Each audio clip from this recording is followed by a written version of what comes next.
కాదమ్మా, కాంగ్రెస్ పార్టీ ఎవరికి తోక పార్టీగా మేము ఎవరికి ఎప్పుడు వ్యవహరించలేదు కదా. మీరు ఎట్లా నిరూపిస్తారు మేము తోక పార్టీ అని? నేను ఇన్ని ఉదాహరణలు ఇస్తున్నా కదా. జగన్మోహన్ రెడ్డి గారు బీజేపీకి ఎలా తోక పార్టీగా మారారు, ఎలా తోక పార్టీగా ఉన్నారు అని నేను ఇన్ని ఎగ్జాంపుల్స్ ఇచ్చా, ఇన్ని ఇన్స్టెన్సెస్ ఇచ్చా కదా.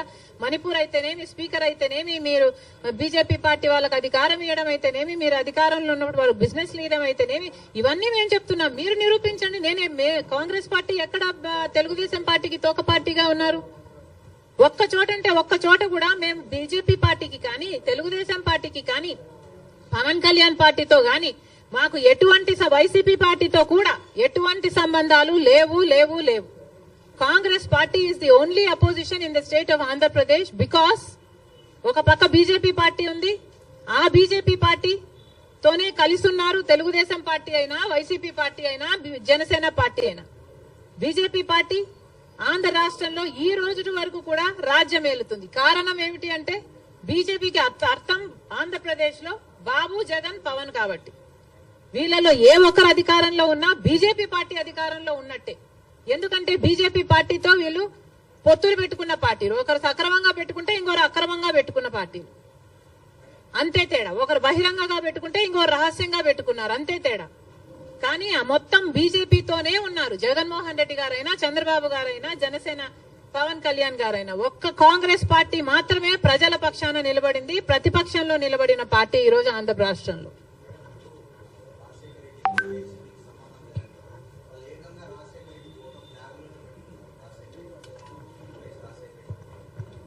రాజశేఖర రెడ్డి గారి ఫోటోను ఇక్కడ అక్కడ పెట్టుకుంటే సరిపోదయ్యా. ఇక్కడ ఉండాలి. ఇక్కడ ఉంటే రాజశేఖర రెడ్డి గారి ఆశయాలు ఈ రోజు నిలబడుండు. ఇక్కడ లేదు కాబట్టే రాజశేఖర రెడ్డి గారి జలయజ్ఞాన్ని గాల్లోకి వదిలేశారు, రాజశేఖర రెడ్డి గారి ఫీజు రీయింబర్స్మెంట్ గాల్లోకి వదిలేశారు. ఇక్కడ లేదు కాబట్టే రాజశేఖర రెడ్డి గారి ఆరోగ్యశ్రీకి కూడా బాకీలు పెట్టారు. రాజశేఖర రెడ్డి గారు అంతగా చెప్పుకుంటున్నారు కదా. మరి రాజశేఖర రెడ్డి గారి వర్ధంతి మొన్న జరిగిందయ్యా, 75వ వర్ధంతి. ఏం చేశారో చెప్పండి. 75వ జయంతి మొన్న జరిగింది. 75వ జయంతి రాజశేఖర రెడ్డి గారు ఎంత గొప్పగా చేస్తుండాలి. మరి ఏం చేశాడు జగన్మోహన్ రెడ్డి గారు 75వ జయంతి కోసం? ఇడుపులపాయకి వెళ్లారు. అక్కడ 5 నిమిషాలంటే 5 నిమిషాలు కనీసం కూర్చోలేదు, నిలబడ్డారు. రాజశేఖర రెడ్డి గారికి తూతూ మంత్రం లాగా అక్కడ ఏదో నివాళులు అర్పించామని చెప్పుకున్నారు. అంతేనా? సొంత తండ్రి కదా 75వ జయంతి చేయాల్సింది. అంతేనా?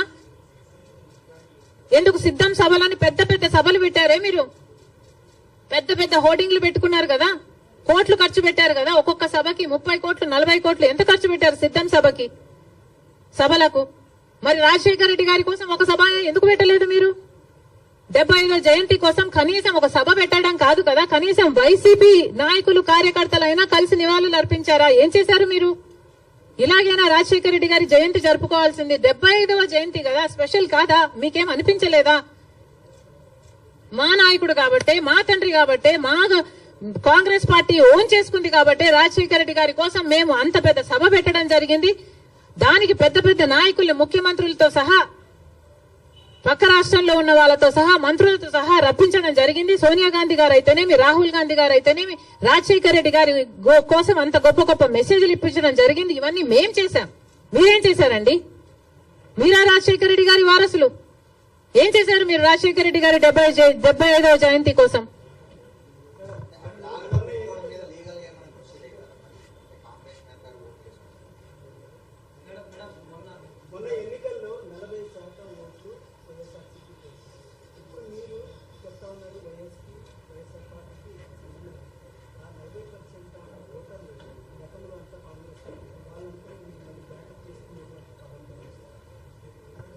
తప్పకుండా చేస్తాం. ఎందుకు చేయకూడదు? ఏ 39% వైసీపీకి ఓట్లేసిన వాళ్ళు ఉన్నారో వాళ్ళందరూ చంద్రబాబు గారు ముఖ్యమంత్రి కాకూడదు అని ఓట్లేసిన వాళ్ళు. అంటే గత ఎన్నికలు మొత్తము చంద్రబాబు ముఖ్యమంత్రిగా కావాలా, లేకపోతే చంద్రబాబు గారు ముఖ్యమంత్రిగా వద్దా అన్న లైన్ మీద జరిగింది. ముఖ్యమంత్రిగా చంద్రబాబు గారు వద్దు అనుకున్న వాళ్ళు మొత్తం వైసీపీకి వేశారు. ఎందుకంటే కాంగ్రెస్ కి ఆ ఛాన్స్ లేకపోయింది కాబట్టి, కాంగ్రెస్ వాజ్ టూ వీక్ కాబట్టి. కాబట్టి ముఖ్యమంత్రి స్థాయిలో చంద్రబాబు వద్దు అన్న వాళ్ళు జగన్మోహన్ రెడ్డి గారికి వేశారు తప్పితే జగన్మోహన్ రెడ్డి గారు ఫ్యాన్స్ ఏం కాదు. వాళ్ళంతా కాంగ్రెస్ పార్టీ నుంచి అక్కడికి పోయిన వాళ్ళే. వాళ్ళంతా మా వాళ్ళండి. మా వాళ్ళని మళ్ళీ మేము ఓన్ చేసుకోవడంలో తప్పేముంది? ముమ్మాటికి ట్రై చేస్తాం. That 39% is actually belongs to the Congress. మా ఓటు బ్యాంక్ అది. చూపిస్తాం అది కూడా 2029 కల్లా.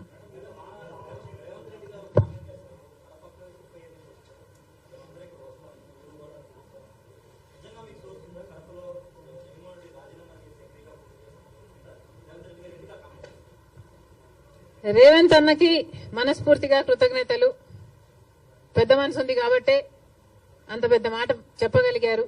We are all honoured. నేనే కాదు, ఆంధ్ర రాష్ట్ర కాంగ్రెస్ పార్టీ అంతా కూడా రుణపడి ఉంది. జరిగినప్పుడు చూద్దాం.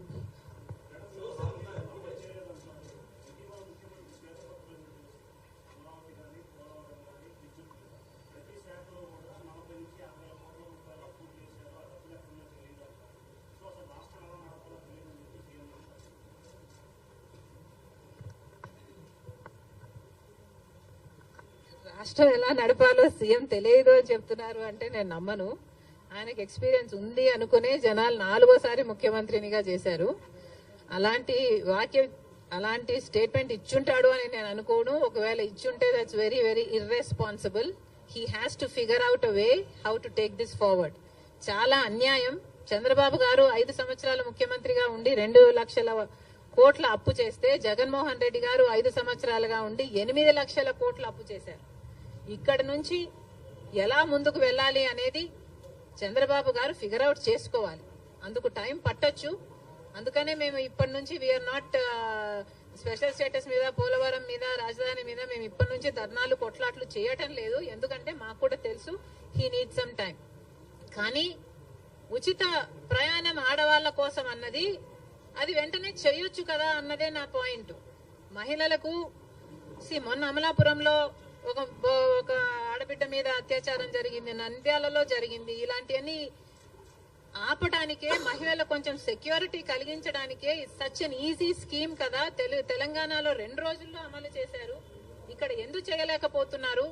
చెయ్యండి. చేసిన తర్వాత దాని పరిణామాలు ఎలా ఉంటాయి, దాని నష్టాలు ఎలా ఉంటాయి, అది గవర్నమెంట్ ఆర్టీసీకి ఎలా భర్తీ చేయాలన్నది మీరు చూసుకోండి.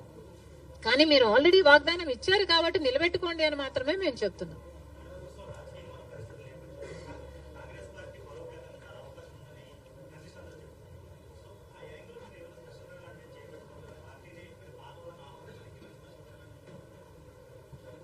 కాంగ్రెస్ పార్టీని బలపరచాలి. అది ఒక రోజులో జరిగేది కాదు, ఒక స్ట్రాటజీతో జరిగేది కాదు. ఇది ఒక సుదీర్ఘ ప్రయాణం. కాకపోతే 5 సంవత్సరాలు టైం ఉంది కాబట్టి ఈ టైంను సద్వినియోగం చేసుకోవాలి. ఏది చేయాల్సి వచ్చినా, ఎంత దూరం వెళ్లాల్సి వచ్చినా, ఎట్లా కొట్లాడాల్సి వచ్చినా వీఆర్ రెడీ.